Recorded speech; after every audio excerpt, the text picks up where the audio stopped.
Hey guys, what's up? In this short tutorial I'm going to show you how you can add a pause effect to your video clip on Shotcut. So let's get started.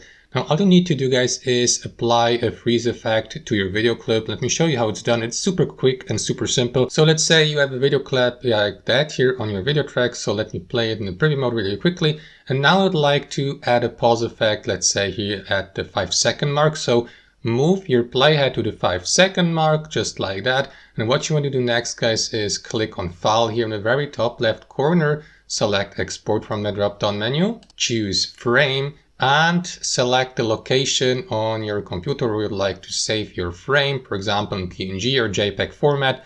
Name it here like, I don't know, pause or freeze frame. Save it on your device or on your computer. After that, click on Open File here in the top left corner, locate that screenshot or frame on your computer, upload it here to your library on Shotcut by clicking on the plus icon here so that it will be added to your playlist.